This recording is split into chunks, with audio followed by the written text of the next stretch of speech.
गौतम ने माही की जिंदगी में ऐसा स्म छोड़ दिया है जिसकी टीस ताउम्र उसकी रूह को छलनी करती रहेगी।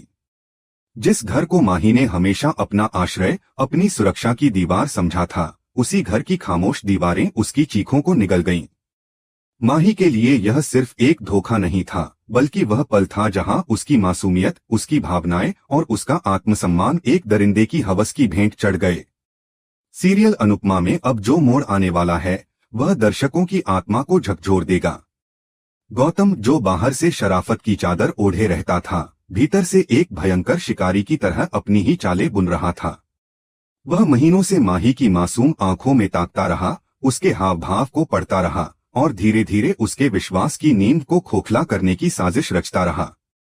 घर में मौजूद हर सदस्य के सामने वह एक आदर्श व्यक्ति बनकर घूमता, लेकिन जब कोई देख नहीं रहा होता, उसकी आंखों में वह वहशीपन उभर आता था जिसे सिर्फ माही ने पहचाना।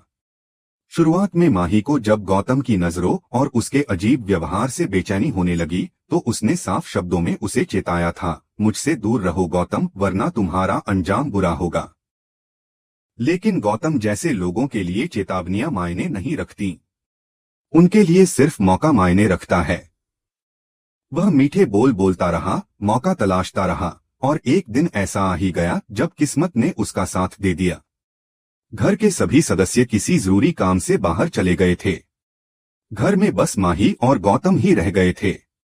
गौतम ने यह सुनहरा मौका देखा और अपने असली रूप में सामने आया।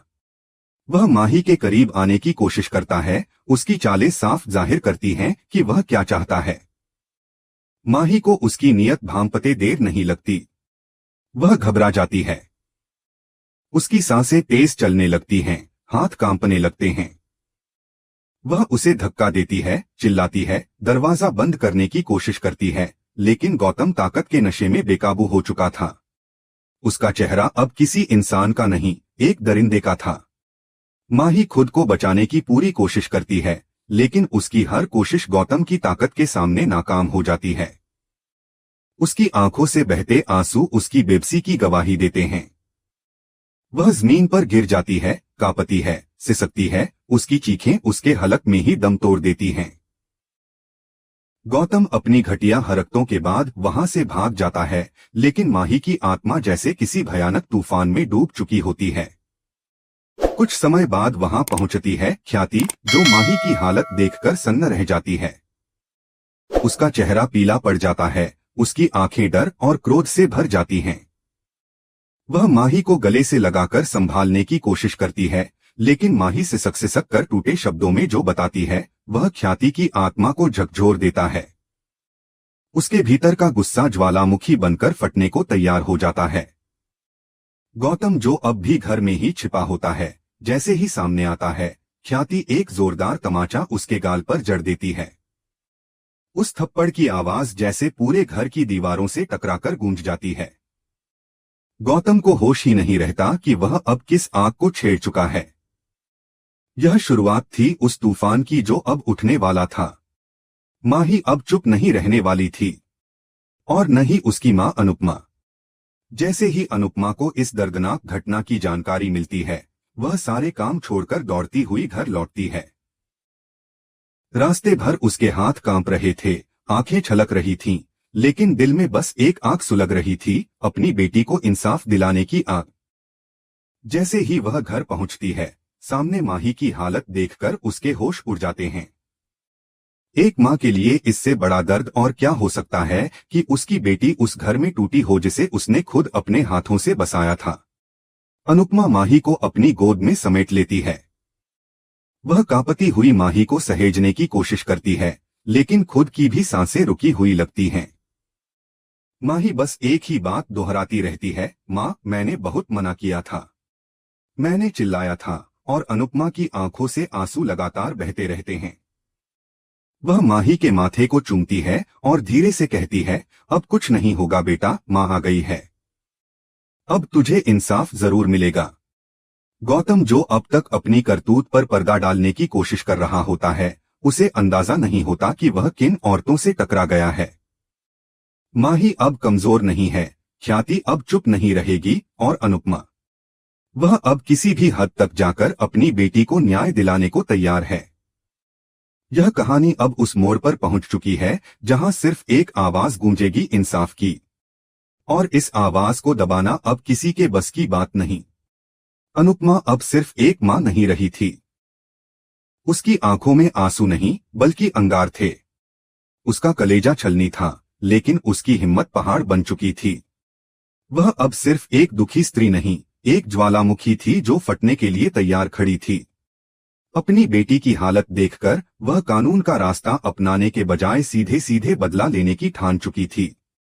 उसकी रगों में अब मातृत्व के साथ साथ न्याय की आग दौड़ रही थी। जिस इंसान ने उसकी बेटी को तोड़ा था, वह अब सिर्फ एक अपराधी नहीं, एक शिकार था उस मां के गुस्से का, जिसने अपनी कोख से जन्मी संतान की टूटन को अपनी आंखों से देखा था। गौतम की मां, जो समाज में एक प्रतिष्ठित और इज्जतदार महिला के रूप में जानी जाती थीं, अब अपने बेटे की शर्मनाक हरकत पर पर्दा डालने की कोशिश में जुट गई थीं।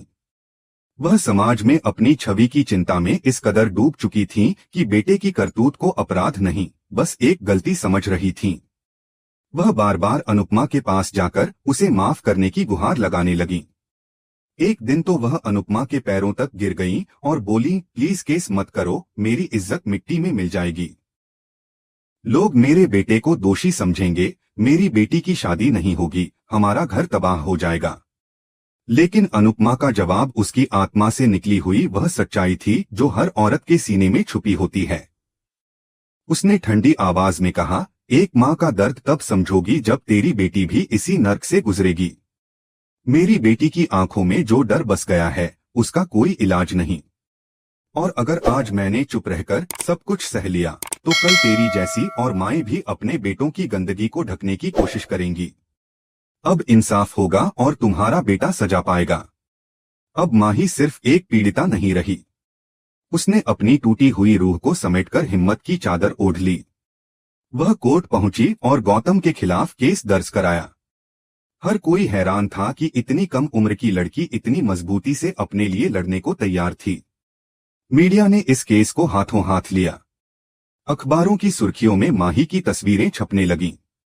टीवी चैनलों पर उसकी आवाज गूंजने लगी, और वह बन गई उन लाखों लड़कियों की पहचान जो दर्द को सीने में दबाकर चुप रहती हैं, समाज के डर से कभी मुंह नहीं खोलती।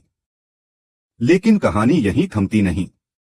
कोर्ट में केस चल रहा होता है, तभी एक ऐसा रहस्य सामने आता है जो सबको सन्न कर देता है।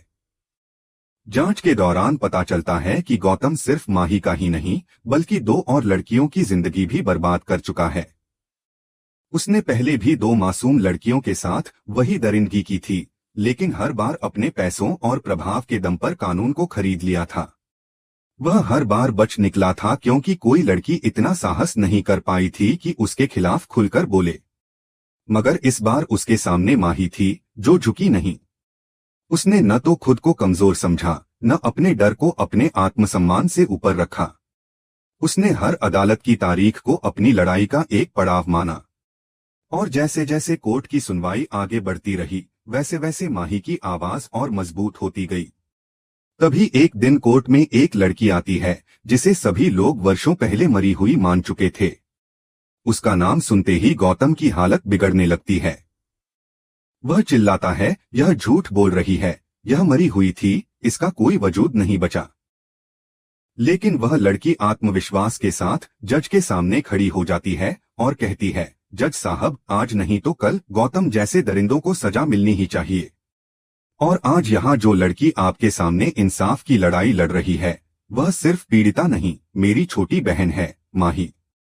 यह सुनकर पूरा कोर्ट सन्न रह जाता है। माही की आंखों से आंसू बहने लगते हैं, लेकिन इस बार वे आंसू किसी बेबसी या तकलीफ के नहीं थे।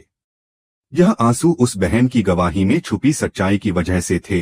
वह अब अकेली नहीं थी, और उसकी लड़ाई अब 1 से 2 आवाजों में गूंजने लगी थी। कोर्ट में मौजूद हर शख्स स्तब्ध था। जज साहब कुछ पल के लिए मौन रहे, फिर उन्होंने फैसला सुनाया, गौतम को उम्र कैद की सजा दी जाती है। जैसे ही ये शब्द गूंजते हैं, माही की आंखों में संतोष की चमक आ जाती है। वह जानती थी कि उसकी लड़ाई किसी एक व्यक्ति के खिलाफ नहीं थी, बल्कि उस सोच के खिलाफ थी जो हर बार लड़कियों को चुप रहने को कहती है। और आज उसने उस सोच को हिला दिया था। अनुपमा कोर्ट रूम के बाहर खड़ी अपनी बेटी को देखती है, जो अब पहले जैसी मासूम तो नहीं रही, लेकिन पहले से कहीं ज्यादा मजबूत बन चुकी थी। वह माही के पास जाती है, उसके कंधे पर हाथ रखती है और मुस्कुराते हुए कहती है, तू मेरी बेटी ही नहीं, मेरी शेरनी है। तुझे कोई नहीं तोड़ सकता। यह कहानी सिर्फ माही की नहीं, हर उस लड़की की है जिसने अन्याय सहा है। माही ने न केवल न्याय पाया, बल्कि लाखों दिलों को ये यकीन दिलाया कि सच्चाई के साथ खड़े होने पर डर की कोई जगह नहीं होती। अब वो सिर्फ एक नाम नहीं रही, एक आंदोलन बन गई थी, साहस का, न्याय का और आत्मसम्मान का।